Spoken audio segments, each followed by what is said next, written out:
The central United States is the tornado's playground. Meteorologists come from all over the world because this is where they happen. From Texas all the way up to Nebraska and into Canada is what's known as Tornado Alley. And usually starting in early April through the summer is what they call the storm season.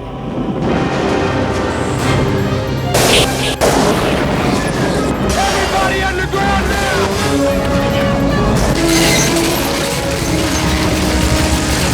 Okay guys, here we go, please! This is the 50-year storm that's coming. We were in the hottest tornado spot in the world at the hottest tornado time, and it was scary. I want the audience to feel the same amazement as what the storm chasers feel. Get us out of here. Okay, bring the wind up. Here we go, okay.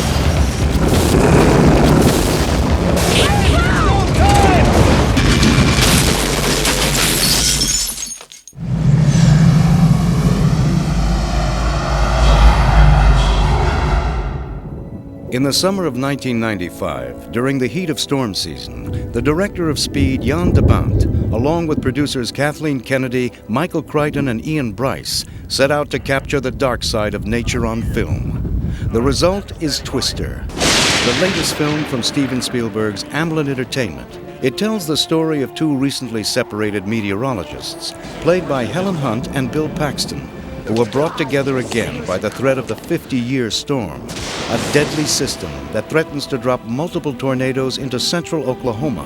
The NSSL says the cap is breaking. Towers are going up 30 miles off the dry line. All right, let's go. I'm playing this woman who's, while everyone else is scared and running away from a storm, she wants to see inside of it and go toward it, and fear is just not in her vocabulary. For these storm chasers, it's the chance of a lifetime, an opportunity to launch a tracking device nicknamed Dorothy that can unlock the secrets inside nature's most mysterious killer. We put her up inside a tornado. She opens and releases hundreds of these sensors that measure all parts of the tornado simultaneously. I'm a guy who walked away from it. I'm a gunfighter who left the gunfight. When I go back to see my ex-wife, Helen Hunt, to get the divorce papers signed, I've got my fiancé in tow. I realize that since I've seen her, she's become even more obsessed. Did you sign papers?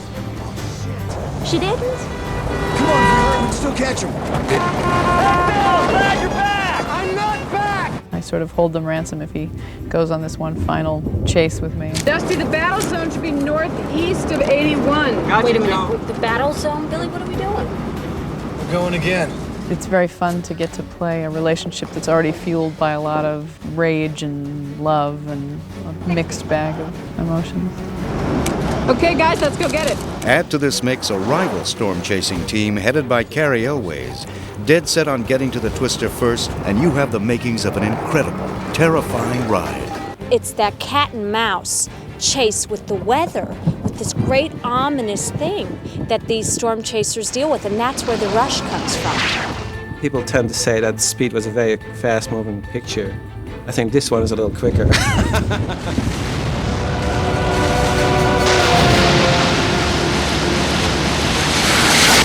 Traveling hundreds of miles throughout Tornado Alley, the line between the script, written by Michael Crichton and Anne-Marie Martin, and reality began to blur. The production found itself surrounded by the same violent weather they were portraying on screen. We could see on our portable Doppler that we had a supercell moving toward us. And in fact, not only was it moving toward us, it was literally bearing right down on us. It's exhilarating because what's happening around you is completely and totally beyond your control. The night before we started shooting, there was an awesome thunderstorm, thunder and lightning storm. And as an actor, you always hope that there'll be some omen that you were born to play the part or that you're, perfectly suited. The night before this movie started, I was lying in my bed going, if there were a tornado coming, I would run the other way. Lightning came out, and man, it was the loudest storm, and it was really powerful. The idea of people going out there chasing tornadoes tells you a lot about a person. On the very same day the Twister cast and crew hit the road, their real-life counterparts, the storm chasers from Vortex, had their sights set on the real thing. an offshoot of the National Severe Storm Lab, the team of scientists was tracking a massive storm system that had formed over the Texas Panhandle just south of the production. The mission today is to document the near tornado thermodynamic fields.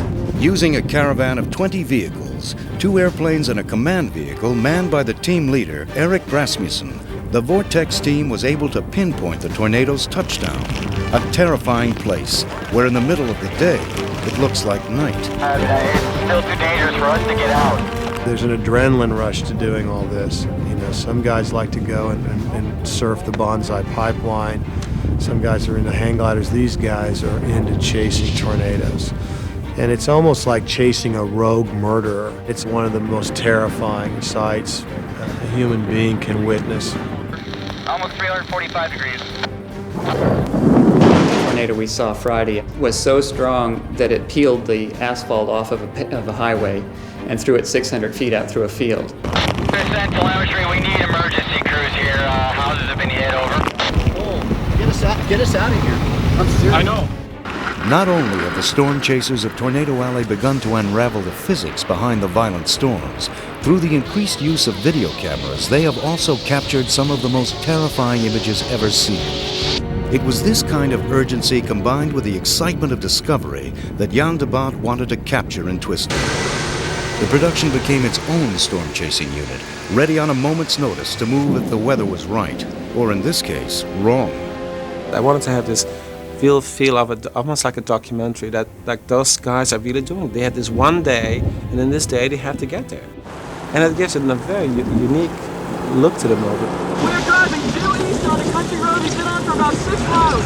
We got an F-32 sitting here on the ground. Woohoo! I always feel that beauty gets in the way of the content, and I want to forget the beauty. I want to just go right to the heart of the story. We're getting slammed in here, guys. You better hang back. Time for deployment, guys. Let's do it. Sometimes when I didn't know what to do with this character, I decided I was playing Jan.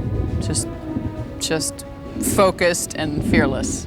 To recreate the violence of winds that can reach 300 miles an hour, de Bont again went for realism. Bring the wind up. Using the jet engine from a 707, massive fans, and even a turning rig that allowed Bill and Helen to be swept up by the force of the tornado.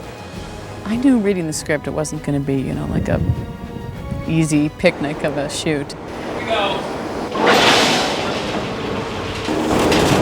Hold on!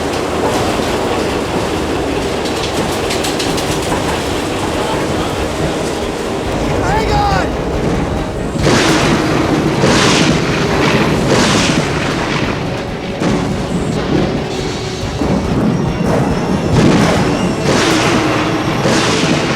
For the scenes when Helen and Bill drive straight into the storm, de Bont rigged up a caravan of semi-trucks spewing debris and ice chunks over the camera car and onto the actor's truck.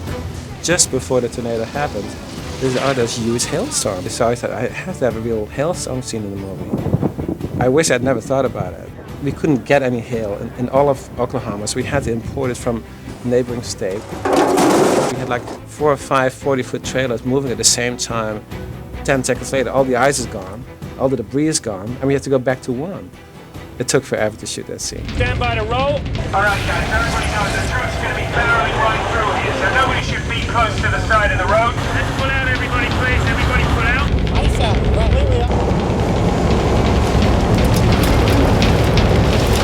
This is pretty real. I don't have to do a lot of acting in this movie. You know, they're raining basically chipped ice on me. They're throwing debris. I mean, although it's lightweight stuff, it still hits, it still hurts. It's exciting stuff. This is why I signed up. It's a very physical role. Okay, she's almost ready. Hold on! We're almost there! We're almost there!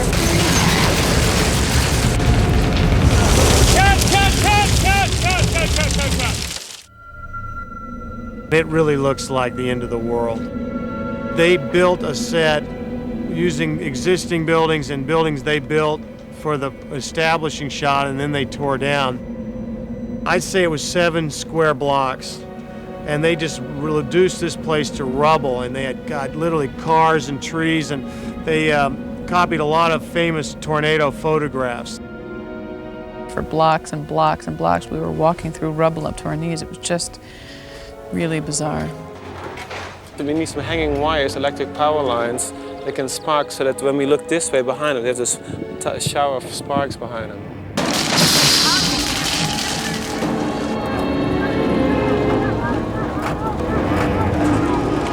They had no warning. Even just to create very, very small scenes took a phenomenal amount of manpower and equipment. And it really made all of us step back and realize how nature itself can create this on such a massive scale. And we were putting all our energy into just creating what would exist in the frame. This is Topeka, Kansas, and this is the aftermath of the most destructive tornado ever to strike the state capital. It sliced a path of death and damage a half-mile wide and 15 miles long. Tree just blew over. Rob, look at that tree over. Look at the top, look at the top. Get away with the windows. Get away. Get away. The nature of the tornado and the reason it is able to destroy so much so quickly is that it is completely unpredictable, able to turn on the observer in the blink of an eye. It was this unpredictability that led de Bont to Industrial Light and Magic, the computer effects facility owned by George Lucas. It was a rare chance to control the uncontrollable. It should be a lot lower. We wanted to make it be as realistic as possible. We have so many tapes of real tornadoes, but always, again, seen from a distance. You never see the inside of a tornado, which we hopefully going to see for the first time in this movie. It's kind of really a new wave in terms of saying we can do everything in the computer, because all the cars that are flying, all the houses, you know, the spinning house onto a road, and all the tanker and everything, that's all computer graphics. Are you going to make this then? The quality of computer imaging and the CGI is so incredible right now that you almost have to make it look like there were little mistakes in it. It's too perfect almost. We add the level of shake to it so that it builds up. The closer the tornado comes, the more intense that shake becomes.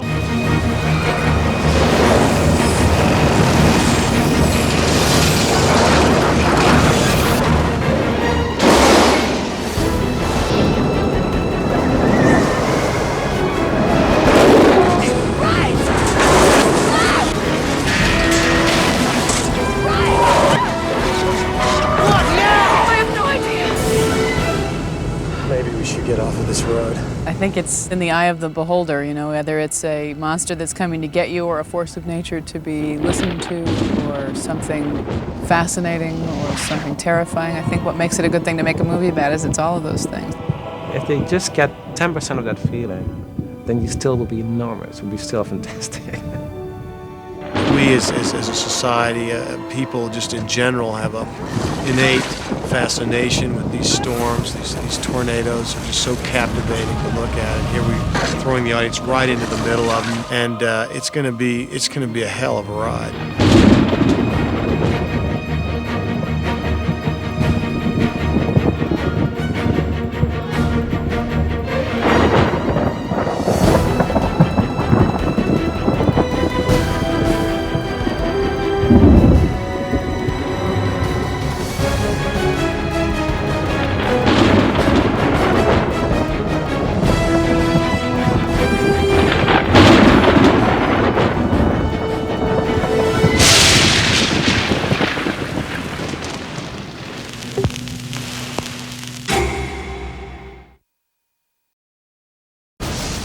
The fear is real. The terror is unimaginable. And destruction is imminent. You're at the mercy of one of Mother Nature's most erratic and destructive children, the tornado.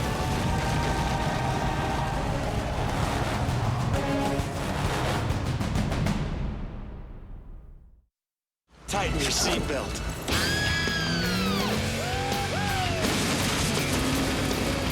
To witness a tornado is a spectacular sight.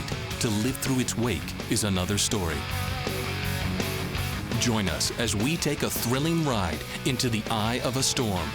What occurs is kind of like what occurred in April 3rd and 4th of 1974, what they call a super outbreak, where tornadoes from a storm system were literally 148 tornadoes were formed and dropped over about 11-state area, killing about 350 people. And so the tornadoes start out fairly small, but then each one becomes progressively larger and they kind of herald the king. The filmmakers of Twister went to great lengths to recreate the destructive nature of actual tornadoes.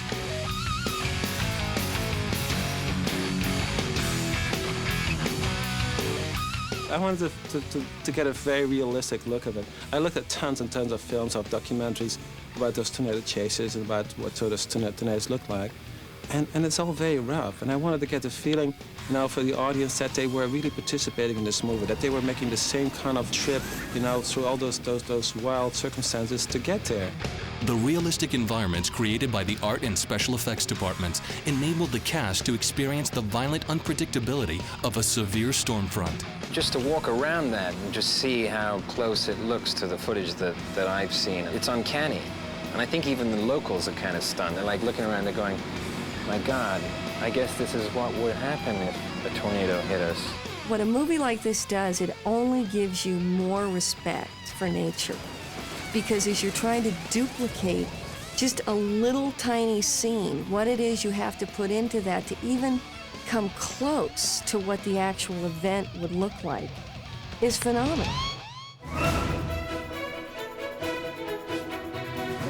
Creating the spectacular sets and practical effects were only one piece of the puzzle.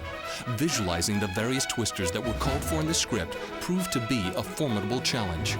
An F5, which is like the most powerful tornado, can go more than a mile wide, and with wind speeds of up to 300 miles an hour inside the core, which is like 2 to 3 times as strong as the biggest hurricane, and it totally pulverizes everything. Nothing's left. It's like never even existed before. So the power is unbelievable.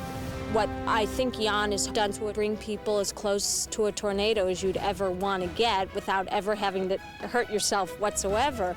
And it's ominous. The footage that ILM has done, it's wild. It's just a wild ride.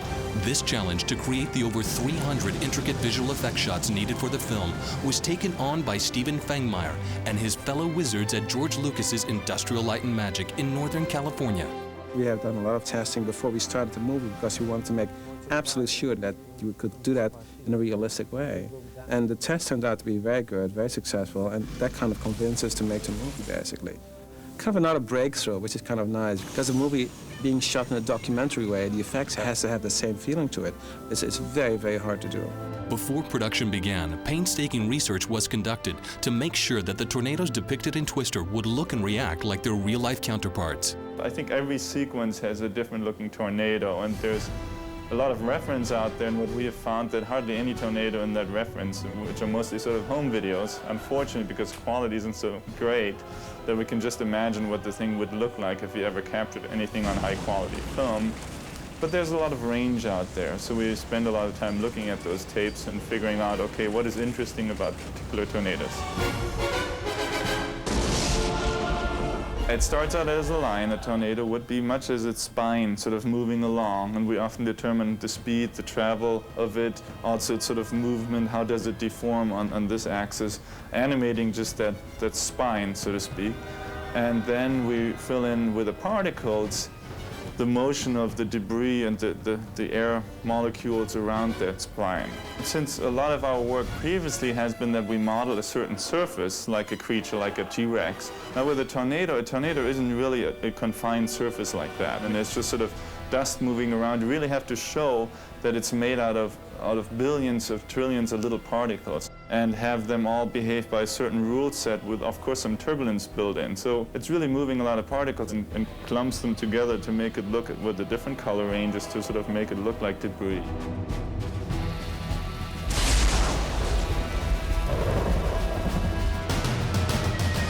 Once the initial wireframe models were created and approved, they became fully realized, taking on color, form, and texture. All the live-action elements were then combined to form a finished or composite shot. Creating realism and scope was essential to the filmmakers. Besides generating the actual twisters, objects such as tractors, tankers, and even a cow, which normally would be impossible to capture and control, were easily created in the computer environment.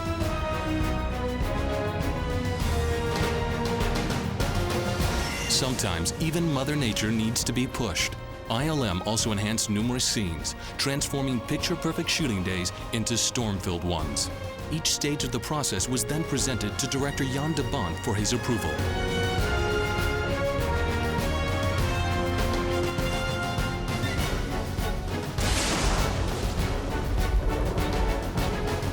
After months of intense post-production, the Twister team at ILM finally let their efforts speak for themselves. And Jan is really sort of, his curve just keeps on going up, until the end of the film. And his dynamics is, once, he says go, really got to keep that level up in the film. So every shot, more or less, really has to be pretty pumped up. And that's kind of fun. Once you get into that spirit and understand it, it's kind of fun to just sort of play everything out that way. And it's really a different way. It feels, in some way, more like you're going on a ride. And I think it makes our work with Jan so excellent, our cooperation, is that we sort of understand his style. And I think he appreciates also all the things we can put in that he just on location could have never planned out at that point in time or really executed there. Yeah.